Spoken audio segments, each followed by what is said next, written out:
Hello, everyone, and welcome to the next edition of the webinar series organized at the Ball State University Center for Professional Selling.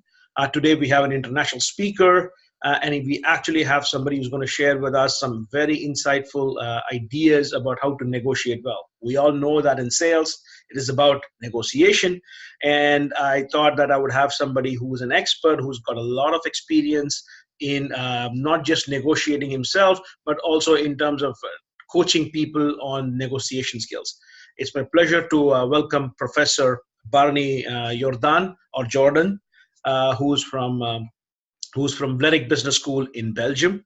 He also, I had the privilege of working with him as a colleague before, and where right now Barney is the in-house expert on negotiation, and where he teaches a lot of executives and trains young minds about the more important aspects of negotiation. Thank you, Barney, for taking your time to talk to us.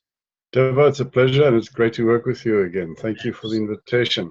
Absolutely. Barney, so one of the things which got me curious was this post that you had on LinkedIn, where you had talked about negotiation and some deadly sins and everything else. So the moment you said sins, I said, wait a minute, that sounds very interesting. So it got the hook. So you were successful. So you're a master, at least negotiator, in trying to get my attention there. And I went through it and I thought it was very interesting. So I thought, why not try and talk to you about what made you write those 7 pieces? And again, what was the inspiration for them? Deva, okay, look, people might disagree whether these are the top 7 sins. There are many more, but from my own experience, these are the typical mistakes I find that people make. And it doesn't matter what context, whether it's in commercial negotiations, whether it's labor negotiations, whether it's legal negotiations, sales negotiations, the same things seem to come up all the time. And these are all avoidable mistakes. Some of them relate to skills, but others relate to what we can call frame or mindset, the way we see the process, the way we visualize the problem that we're trying to resolve, and the way we see the people that we negotiate with. Those 3 dimensions of negotiation, we have particular views of how the process works, what its purpose is. Some people see it as a winner-takes-all kind of process. Yeah. Others, again, see it as a collaborative process trying to get maximum value at minimum risk for all concerned. Some people see the people they negotiate with as a potential enemy who has to be beaten. So the goal is to beat the other side, and not necessarily to get a wise outcome for yourself, but also for the other side. And then also, as far as the negotiation issues are concerned, people tend to frame it as either or. I say 5, you say 10. And then we get into a tug of war that can only go one way, and that is to the bottom. It becomes a race to the bottom if there is a deal. Instead of saying, it's always about money in commercial negotiations or in sales, but it is never only about money. There are always other things, needs, interests, and concerns that if one can surface those and communicate clearly about those, might lead you to see that there are other opportunities for creating value other than just splitting the money. So a lot of that lies in the mind. And unless we work on our mindset and try to adapt our mindset to the negotiation that we are busy with, whatever skills we've gained, whatever skills we learn, won't work or won't stick. Yeah. The mindset has to change first, I think, before the rest can really be embedded. I think what you're saying is very, very interesting. So what you're saying is that you might have the skills, but if you don't bring the right mindset, or not just right mindset, or you might have a wrong mindset, that the skills are, it serves you no purpose at the end of the day, because if you don't have the right mindset, you may go to, try and get a win, but if you don't have the right mindset, you may end up not getting the results either one of the parties might want. So you might end up with a short-term gain, but in the long term, that's not necessarily going to be helpful to you as well. Indeed. Of course, the worst-case scenario would be that nothing works. You just reach a kind of a impasse, and then nothing else happens there as well. Yeah, absolutely. So that's where it has to that's where it has to start, and then it becomes easy to learn the skills. I think if I see my relationship with you, my negotiation with you as an attempt for us to work together for mutual benefit with minimum risk, naturally what will follow is an attempt to collaborate and to see, can we discover what each other needs, And I think our behaviors, our tactics will then fit in with that approach. I think we'll start asking more questions. We'll probably disclose more information as the negotiation goes on. We'll probably listen better, and we'll become more creative, because the effort is to try and integrate your and my needs. But if I see this as a negotiation as a competition, my approach will naturally be competitive. My behaviors will be competitive, and maybe I beat you, but in the end, I might not get the value that I could have had otherwise. Absolutely. But what was actually striking when you were saying this, and I was thinking about it, is that what you're talking about when you're talking about labor unions, when you're talking about trying to negotiate with your customers, but it could also be used with your colleagues internally, right? Oh, absolutely. Some of the things, and that's one of those things which I thought was very interesting, that yes, we always talk about it. So from a sales perspective, I know that you work more than just sales, but when we talk about sales, we talk about how salespeople spend a lot of time actually talking and trying to convince their own internal colleagues. And actually, it also depends. It's not that just because you're colleagues that you need to have a different kind of mindset. You might actually bring the same mindset as well when you take a look at maintaining your relationships and building your relationships internal to the organization, as well as when you're talking externally. So am I right in understanding that? Indeed, absolutely. You know, just take a sales example. My mindset might be that my job as a salesperson is to try to persuade you to buy this product or service from me. And I will invest time and effort into working out persuasive arguments, getting data to try and convince you that this is good for you. The other mindset might be that, well, I have a product or service. I'm not sure if you are interested in it.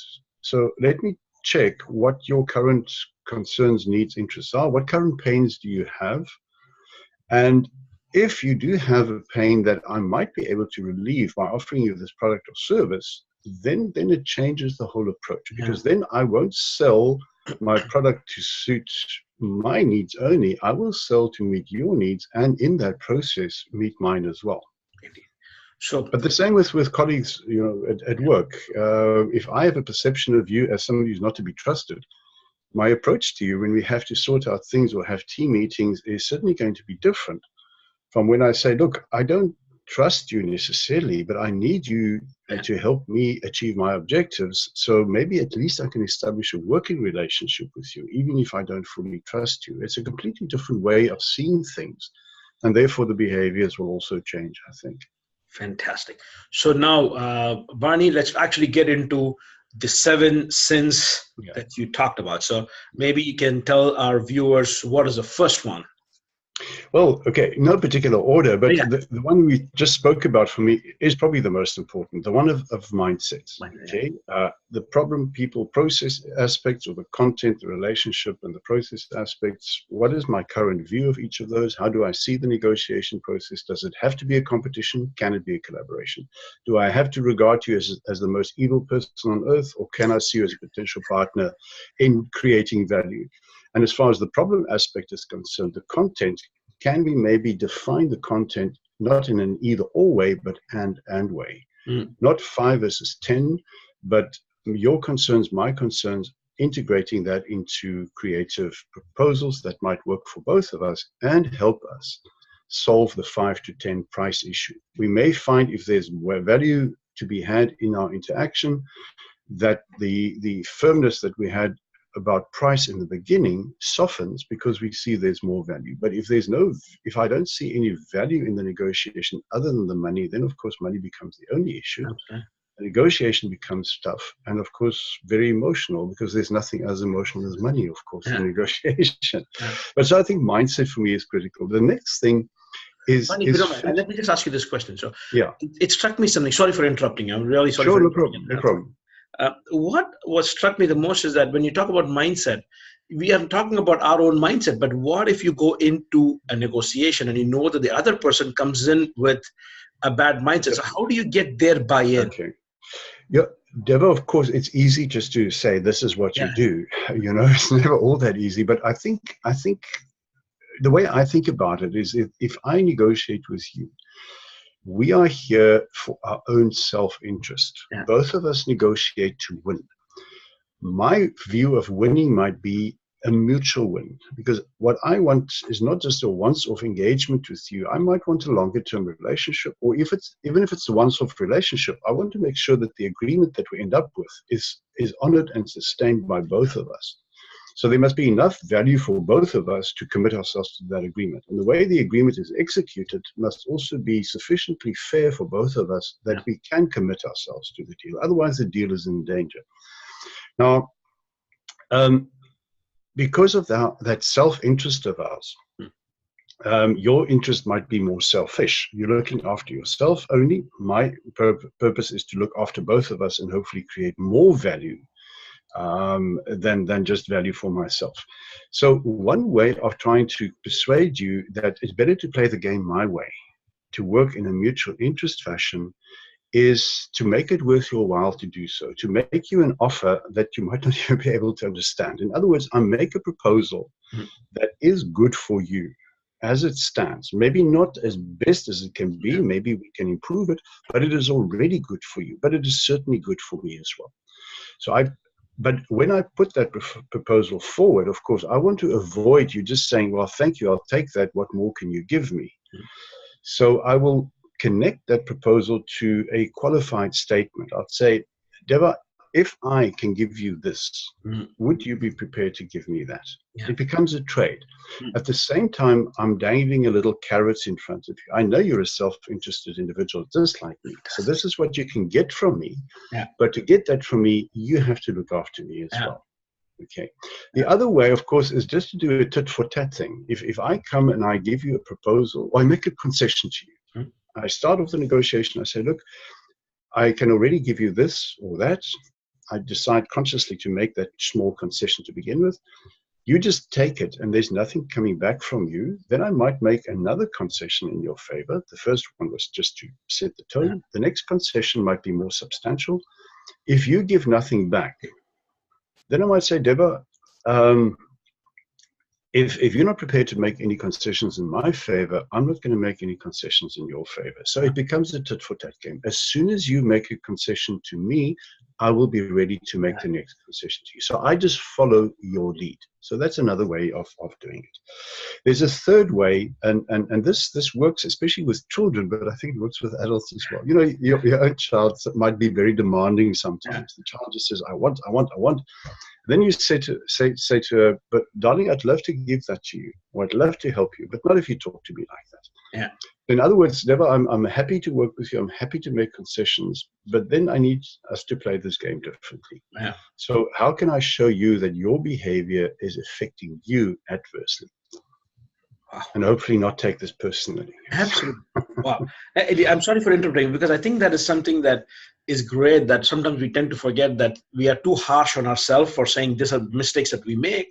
But a lot of times, as we said, you know, there's a saying that says that you need both two hands to clap to make the sound. Indeed. And at some point in time, even in negotiation, is that you also need to make sure that you might have the mindset, but what happens if the person in front of you does not come in with the same mindset? And I love the ideas that you give, that you look into the concept of buy-in. And for me, the ramifications of what you're saying goes into many aspects too. So if I'm a sales manager and I want my salespeople to be selling certain products that they don't want to be selling, how should I be using these kind of changing the mindset of my people? Indeed. And of course, you can always dangle the carrot in terms of we can make more money, but there could be other things we could also do as well in terms of making that happen. So, absolutely. So that's one aspect. So you talked about the mindset. So the mindset, indeed. The other thing that I think is incredibly important is what I refer to as the first move. The first move in any negotiation, in fact, in any interaction, is key.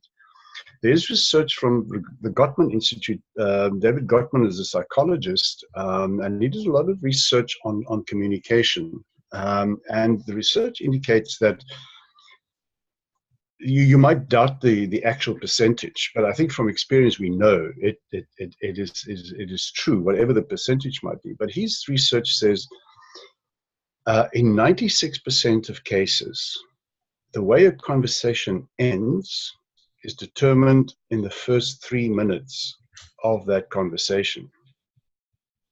So how you start is critical for the remainder of that conversation. Of course, if it starts badly, you might be able to save it. Right. But if it starts on a more positive note, there's a very good chance it can remain that way. Now, that first move, of course, comes in different guises. It is our brains pick up signals all the time subconsciously.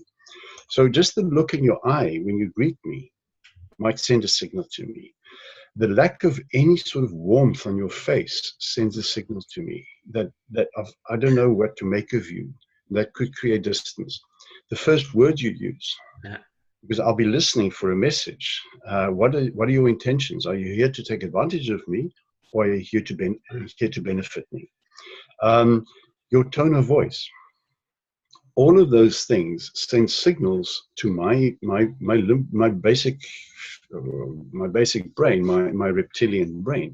So I think the key question for any negotiator is, what is the message I want to convey? Is it a message that should be perceived as a threat, as threatening? I'm here to take advantage. I'm more powerful than you. Or do I want to send a message that working with me can be rewarding? There might be tough issues for us to talk about, but overall, we can work together for mutual benefit. If that's the message I want to convey, what are the first words I use? How do I conduct myself? What is my posture? What is my tone? What is the eye contact? What level of warmth can I show to the other person? That is absolutely critical. And I think we neglect that very often. Wow. So, which actually what my takeaway from this is that there has to be quite some preparation, right? So we talk about, in sales, we talk a lot about verbal behavior. I mean, verbal behavior, not behavior, but verbally, what do you say, and non-verbal behavior as well. Yeah. So from what I hear from you is that that's also something that you also say, but it becomes more critical in the initial stages. If the first 3 minutes are going to be critical, then of course the idea then is that the more you practice, the more it comes naturally. So the more prepared you are, the better it is. And so essentially what you're saying, I'm just thinking, is that negotiation then is about preparation then, right? Well, that's the third thing. And just if I can add, of course, we need to take cultural practices into account. We're talking about situations where, we have a quick conversation. We want the deal done as quickly as possible, but in some cultures, it might take a long time before you can create that positive mood music for the discussion, the right climate. So one has to keep that in mind as well. If you want a positive outcome, you might have to invest a lot of time up front building relationship before even getting into the actual negotiation stuff. Now, preparation is the third key thing. The old saying is that if you fail to prepare, you might as well prepare to fail. And I often find that negotiators prepare on the trot. While they're negotiating, they're preparing. They come to the negotiation without proposals. When the actual negotiation starts, it's a good idea to have some proposals in your pocket that you can already table, but those must be carefully prepared. You need to have a good idea of what your needs are. You have to try and assume what the other person's needs are, and then come up with proposals that could be mutually beneficial. It may work even to come up with more than one proposal. I don't want an either-or kind of negotiation with you. I want to give you a feeling of autonomy, that the decision you make here is your decision. I don't want to put you in a corner, say, take it or leave it. So I could come to you and say, all right, I have a service that I can give you, or a product. I might come up with 1, 2, or even 3 proposals. Different values, different components, different add-ons, different benefits, different price structures. All of those work for me. I've made my calculations. Any of these would be fine with me. But I say, Deva, here they are. And I give you all 2 or 3, both or 3 of them at the same time. And that is important, because I don't want you then to say, okay, we've dealt with option 1, that's not acceptable. What is option 2? And if I give you 2, then you say, where's 3? And then it just carries on and on. So I give them to you at the same time, but with a very clear understanding that you cannot cherry pick the benefits. You can't take the best of 1 and the best of 2, the best of 3. So there's limited room for negotiation within each proposal. But we're not going to trade across proposals unless ultimately that makes sense. But the starting point is no trading across packages. And that means careful preparation. Now, the way I see negotiation, it's essentially a decision-making process. You and I have to make a decision if we're going to work together and on what terms. And during the negotiation, a host of decisions have to be taken. What do I do if I reach my mandate? Whom do I call? What do we do if we get stuck? So a host of decisions. And what we want is a good decision, is one that meets our goal, satisfies our interests, is the product of a fair process, has a fair outcome, and has a working relationship at the end of all of that. That roughly is what we're aiming for. But to have that kind of agreement, I need good information. And the only way to get that is through proper preparation and by asking good questions. And we do neither of those. We ask too few questions to discover the needs of the other side, and we don't prepare properly. In fact, it's like inviting somebody for an important dinner. You should spend more time in the kitchen preparing the dinner than devouring the food. Absolutely. Prepare more and spend less time haggling. And so preparation is absolutely critical. Barney, that's what you're saying. For me, I can easily now form the link between your initial part of having the mindset, because you have the right mindset, you are going to prepare as well. Yeah. That's what. But where is there room in this for things that you cannot prepare for? You know what I mean? That there are things that are going to happen no matter what. Of course. So, of course. Yeah. Where does that fit into this? All right. Now, part of preparation to improve your decision making in a negotiation. There are a couple of ideas. You've done your preparation. You want to negotiate with me, you've done your preparation. You might have used a preparation template, and there are some available on the internet, and that prompts questions. Okay, your brain will only answer the questions you ask of it. So the more questions you have, the more answers you'll get. So the preparation template can certainly help to stimulate questions. What do you have to think about? The second thing you can do is to actually brainstorm questions. What are the questions I have to ask going into this negotiation of us, of myself, of my mandate, of my principal, of my product, of them? There's a host of questions that you can brainstorm. And the more questions you have, the more alert your mind will be to gather that kind of information. The third thing you can do is to, once you've done your preparation, is to use a colleague as a kind of a devil's advocate, and to say, look, this is the proposal I want to give to this client. Please comment on that, criticize. Don't be rude to me, but don't be kind either. Tell me what's missing. Tell me what's wrong. If you were the client, why would you not accept this? Why would this not be acceptable?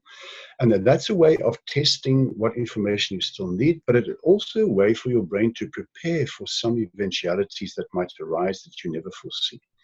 But of course, you're right. During the negotiation, things might happen that you never predicted. That's life. But the better prepared you are, the better you are able to deal with that when it arises. And if you can't deal with it, you ask for a break. You ask for some time out. Good.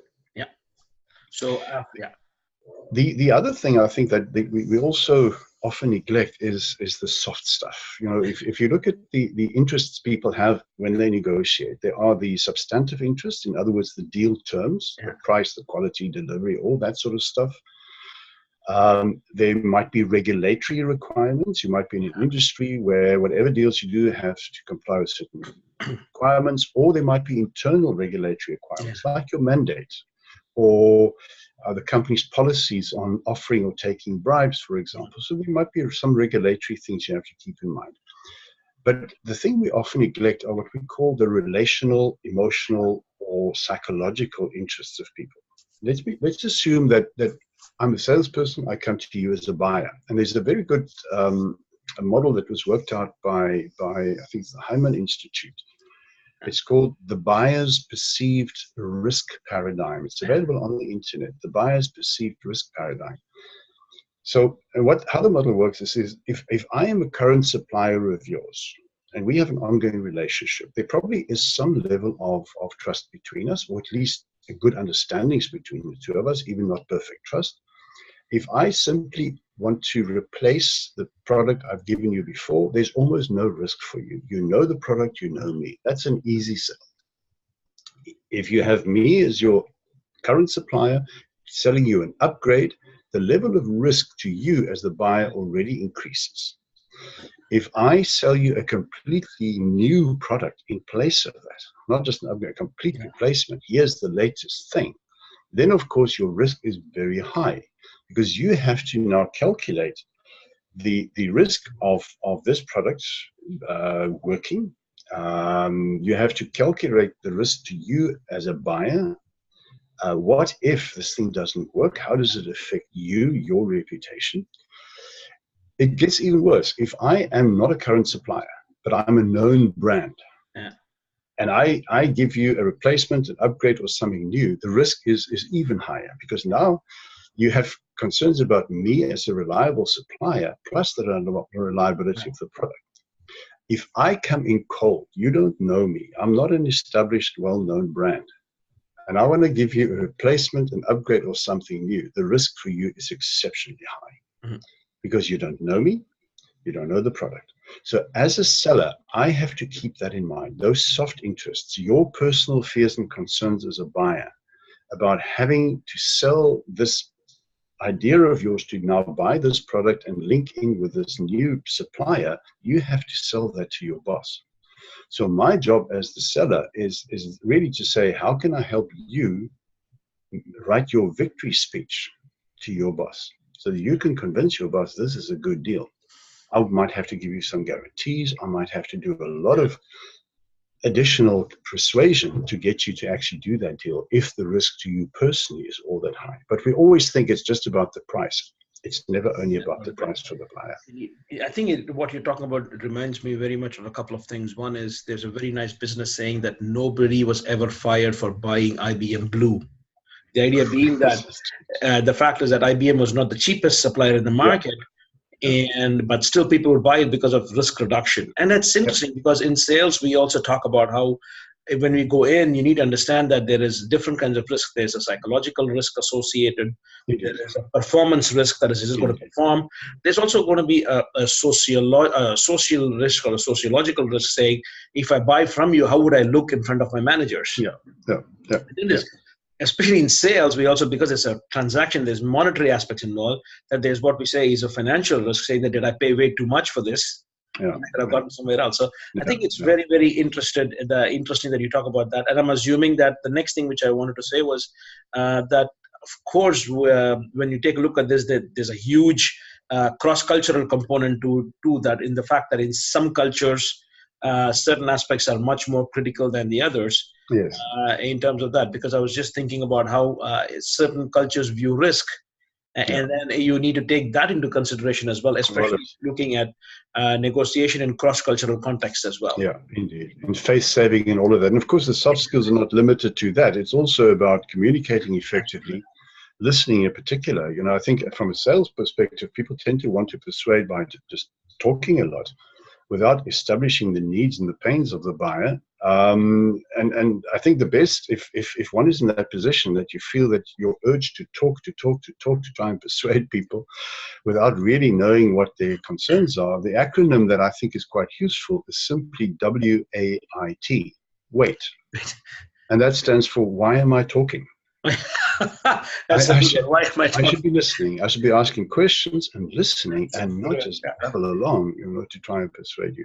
So I think those are some of the main ones. Others, of course, are tactics. People use the wrong tactics. They play tricks. They play games. And if you've got a good negotiator on the other side and they see through those games, you lose credibility. You lose power immediately. So if I can maybe wrap up with some good advice from, I think it was General MacArthur, who said, for him, the basic principle of good negotiation is to be firm on the fundamentals and flexible on the detail. And the fundamentals would be your core interests. The detail would be the trades you can make to meet your core interests. And those trades might not be your first position. There might be other positions that better satisfy your fundamental needs than the options that you came in with originally. So thank you so much, because that's one of the things which we always look at it from the viewpoint of, we always think that we in sales are the only ones doing negotiation, but actually there's so many things we can learn from people who deal with other people, with different stakeholder groups all the time. And I think that's one of the things which I think is really, really cool about having this kind of mindset. And I like the fact about you need to have the fundamentals right. And I think if you, in a sales context, there's a fundamental also has got to do with, it's just not about my interest. If I can help my counterpart on the other side also maintain and have their interests served, and in that way, the chances of you building and earning trust are very, very important as well. I know that this is not pretty much what we wanted to talk about, but maybe one last question I have before I let you go into your busy day out there is, one of the things you mentioned a couple of times was trust. Yes. And that's very, very interesting, right? Because trust is not necessarily built in a day. Of course, you could be representing an organization that will stand in for the trust. So, for example, if you work for a really big brand, then the assumption on the other side would be, okay, if you're working for that organization has gone through a vetting process of selecting the right kind of people, have trained them to reflect the values of that brand. So I can take with what this person is coming and doing and take the brand's trust and put it on that person you're talking to. Yeah. But what if you don't have that luxury? Well, okay, this is a key question, a very difficult one. Trust, first of all, is very situational. I might trust you as an expert in sales, but I don't trust you as a helicopter pilot, unless you have a helicopter pilot license. So it's very situational. The other thing is that I think one can negotiate well independently of trust. I don't have to trust you to make a good deal. Of course, if there is trust, it makes the process easier, it makes information exchange easier, it makes our probably motivates us to be more creative and work more collaboratively. But what I'm looking for is two things. One, for me to be trustworthy in your eyes. There's the old Stephen Covey saying that be trustworthy but not trusting. So how can I be trustworthy in your eyes without me necessarily trusting you? Because for me to trust you, you have to be trustworthy. And the core elements, of course, is one, your competence. Yeah. If I negotiate with you and it's clear that you have no clue what you're talking about, I don't trust you. At least I might trust you at a personal level, but I don't trust you to deliver on this contract or on this agreement. So your competence, your preparation, your expertise, that is critical. Secondly, it's your integrity. Yeah. And that I might not be able to judge immediately, but as the conversation goes, as our interaction goes, I might say, okay, there's evidence that I cannot believe what this guy says, or that I can believe what he says. So your integrity. And the third one is your intention. Yeah. Is your intention towards me benevolent? Yeah. Or is it potentially malevolent? Are you here to take advantage of me, to screw me over, pardon the expression, or are you here to work for mutual reward? Yeah. That's a judgment I make, and then during the course of our discussions, I may pick up evidence that, yes, you are all of those things, or I might pick up evidence that you're none of those. But even if I don't trust you, we can still have a good working relationship. It's maybe not ideal, but that's usually the best we can hope for. So I think your job as a salesperson, for example, is to ensure that you are trustworthy in the eyes of others. Your organization's brand might help, but while the organization's brand might help today, if anybody in that organization at a senior level behaves in a way that lacks integrity, there goes the brand as well. So even trusting the company, the brand, is very much linked to individuals in that company, if not to create the trust, at least to sustain the trust. Fantastic.